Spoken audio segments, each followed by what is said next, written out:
Ek Pada Kapotasana, or simply known as one-legged pigeon pose. So it's a very, very, very good pose. It is a bit difficult, but thankfully there are several modifications we can do. It's very good for our hip flexor, as well as our hip joints and our glutes. It targets our groin and psoas muscles, and it releases stress. So there are a lot of benefits to this posture. I will probably show you which one's which, because it's a lot of medical muscular terms all of a sudden, but the pose is famous and very good for you. So usually, I mean, depends on how you do it, but usually people do it from a plank. So we're gonna get into a plank.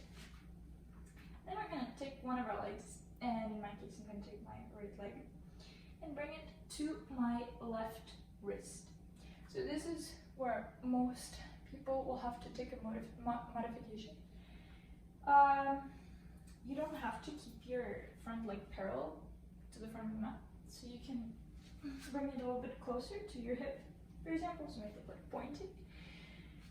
The most important thing is that our hips are parallel to each other. So one of the hips is not much higher than the other, like this. So it should be parallel.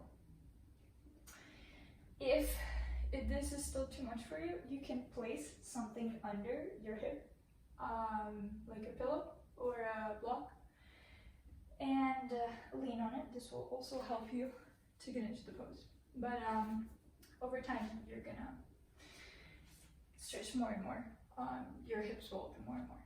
So here, first we've targeted our hip joint, hip flexors, and our psoas muscles.